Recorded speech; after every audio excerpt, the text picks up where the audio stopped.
Hoje é 7 de abril e você sabe que dia é esse? Qual a importância dele? Pois é o Dia Mundial da Saúde. E a TV Água e Saneamento vai falar sobre um assunto muito importante, mas que ainda é pouco discutido pela população: a relação entre saneamento e saúde. Pois é, você sabia que o acesso à água tratada, à coleta e ao tratamento de esgoto e a gestão adequada de resíduos é fundamental para prevenir doenças, reduzir desigualdades e promover bem-estar, para te dar saúde, falando de maneira muito direta e objetiva? Pois é, fique conosco, o Saneamento de A a Z está começando agora.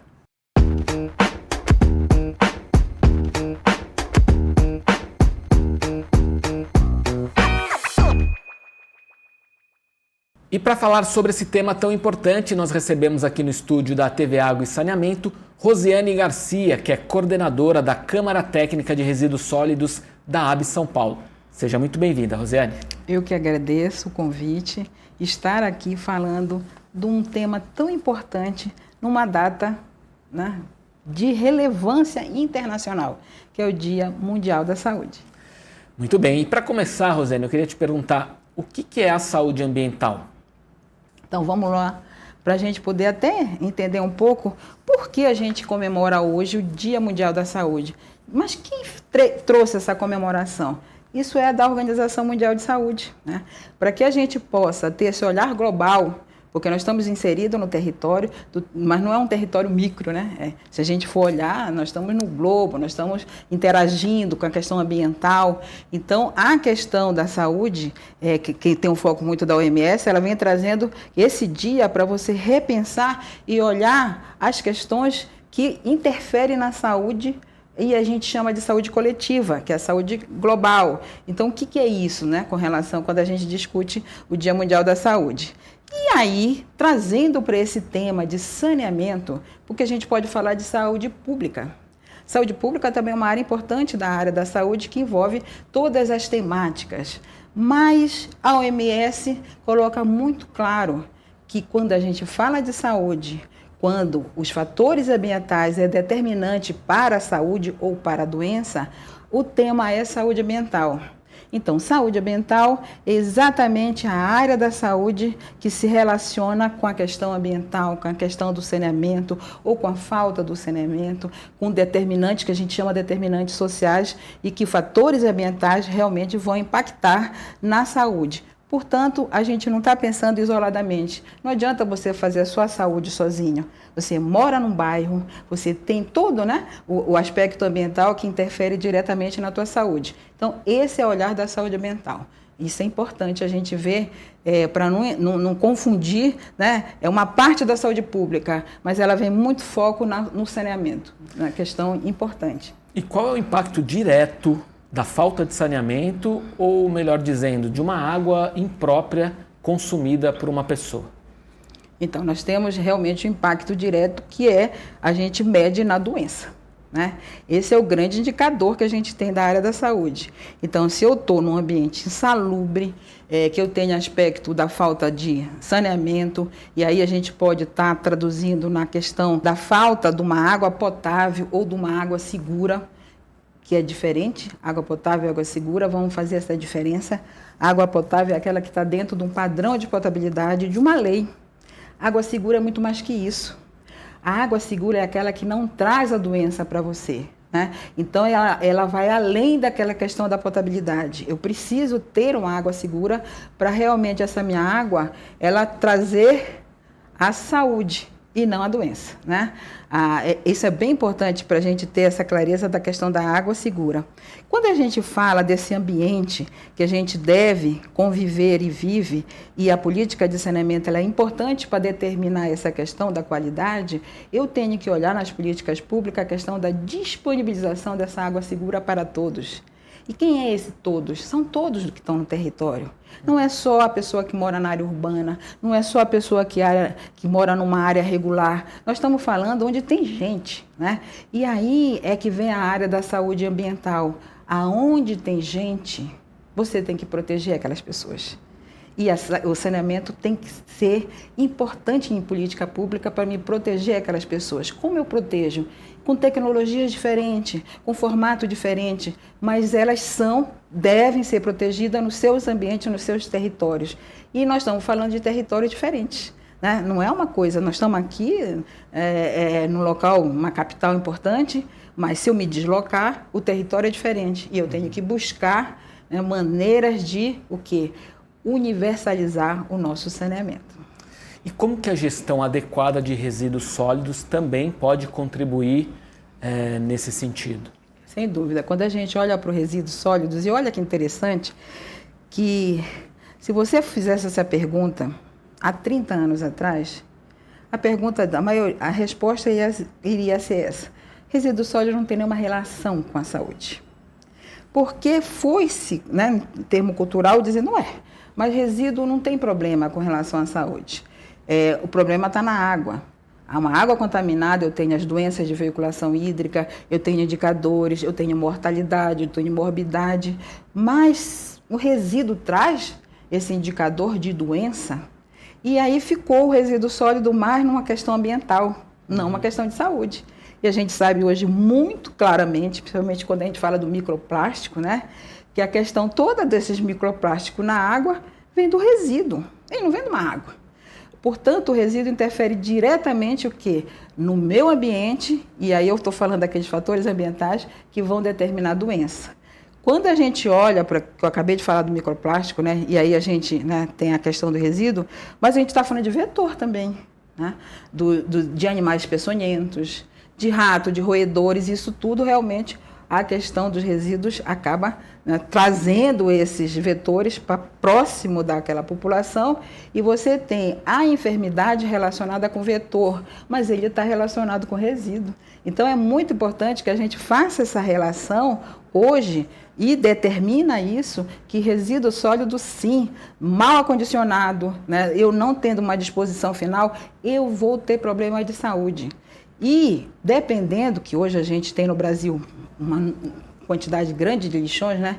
Quando a gente fala assim, tem mais de 3 mil lixões no Brasil, esse número ele é flutuante. E já era para ter sido extinto se a gente estivesse seguindo a lei, né? Exatamente. Então a gente, quer dizer, nunca teve, nenhuma lei permitiu lixão. Né? Então a gente permite ainda o lixão, mas nunca teve essa lei que permite. Então a gente acaba, né, postergando um problema. Mas nós temos problemas graves em locais que tem lixões, que a gente tem catador. A gente tem o chorume, que acaba contaminando as águas. E mais ainda, né, a gente tem uma coisa chamada de área contaminada. Quanto custa descontaminar essa área? Então é muito problemática a questão do resíduo em termos de saúde pública, sim, e aí saúde ambiental. E Rosane, você acha que existe uma dificuldade da sociedade em relacionar resíduos sólidos e saneamento com saúde? O que a gente precisa fazer para avançar? Qual que é a sua avaliação? Assim, eu acho que a gente precisa fazer cada vez mais campanhas dirigidas para a sociedade. Mas não é aquela campanha que eu coloco e vou indo e vou achando que todo mundo vai ouvindo. Eu preciso saber se ela está ouvindo, eu preciso saber se ela está entendendo, né? Então eu tenho que envolver o quê? As escolas. Eu tenho que envolver a academia. Eu tenho que envolver o setor da parte de educação para que eu possa realmente trazer naquela pessoa que está aprendendo o conhecimento de fato que ela precisa ter. Porque eu preciso informar para educar, né? E com relação à questão dos resíduos, eu acho bem... eu não posso dizer que ela é mais fácil, eu estaria cometendo um equívoco, mas a pessoa ela se sente mais dentro daquele papel de responsabilidade compartilhada, ou seja, eu estou nessa sala aqui, eu posso dizer que tipo de produto que eu posso comprar. Ele é reciclável, ele não é reciclável? Chegando esse produto na minha casa, eu tenho como ter coleta seletiva no meu bairro, que eu possa levar esses meus recicláveis. Então, toda essa parte eu preciso informar para a população. E que materiais são esses recicláveis? O que eu, prefeitura, recolho como reciclável? O que eu não recolho? E isso tudo ainda está muito longe da população entender isso. E, às vezes, a pessoa fala que a população é mal educada. Pode ser. mas ela não é informada. Então, isso é fundamental que a área de comunicação, aí é a área de comunicação, viu? Que traz mais esse olhar, em vez de acadêmico, eu sou engenheira, imagina eu ficar falando para a população, eu tenho que estar com gente de comunicação para transformar essa informação em diálogo agradável. E mais ainda, né, que ele se sente pertencimento daquela população para, de fato, fazer o ambiente dele agradável. E para finalizar, Rosiane, quais avanços você destacaria nos últimos anos, né, na gestão de resíduos no Brasil e quais os principais desafios para ampliar práticas mais sustentáveis e seguras? Nós tivemos já um avanço importante na política, né? Hoje nós temos a política federal de resíduos sólidos que determina, dá diretriz, isso é fundamental para o Brasil. Dentro da política nacional, a gente vem trazendo os espelhos, que são os estados legislando no seu território, o município legislando no seu território. Então, todo esse arcabouço legal é fundamental e importante. Qual é o grande desafio? É que a gente tem que integrar, harmonizar essas políticas, né? A gente precisa sentar, e às vezes a maior dificuldade que eu, Rosiane, né, vejo às vezes, é a dificuldade de sentar em mesa redonda, para que a gente possa exatamente construir de forma com várias mãos, né? Para que a gente possa, de fato, agir no território. Porque a ação é no território. Ela que é importante para que a gente possa, né, estar melhorando. E a população está no território.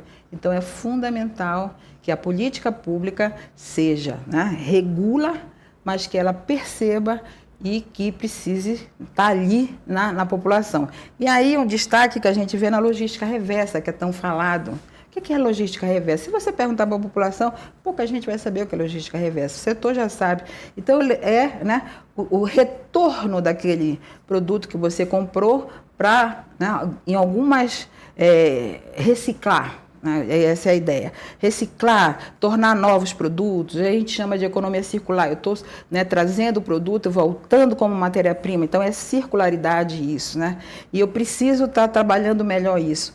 E isso quem faz, né, é a política pública, trabalhando melhor com a população, porque a logística reversa só vai ser com sucesso com a população quando ela souber o que é que ela está comprando e aonde tem as formas dela dispor em pontos de entrega voluntária daquele produto que na mão dela depois virou resíduo, né, para reciclar. Então é fundamental na área, principalmente de resíduo, que a gente possa fazer campanhas de logística reversa com todas essas entidades que já tem no Brasil. O Ministério do Meio Ambiente está de parabéns, que trouxe muito claro, né, vários tipos de resíduos que devem ser de responsabilidade compartilhada, mas a gente precisa realmente chegar na população e fazer todo mundo entender o seu papel enquanto responsabilidade compartilhada. Que no Brasil fala essa palavra compartilhada, então é o fabricante, é o varejo, é o distribuidor e a população. Perfeito, Rosiane, quero te agradecer em nome da TV Água e Saneamento e também da ESABESP. Muito obrigado por essas informações tão relevantes que você trouxe aqui para nós no Dia Mundial da Saúde. Obrigado. Eu que agradeço. E em nome da TV Água e Saneamento, agradecemos a você também que acompanhou mais uma edição do Saneamento de A a Z. Muito obrigado pela sua audiência, pela sua companhia. Nos vemos em breve. Tchau, tchau.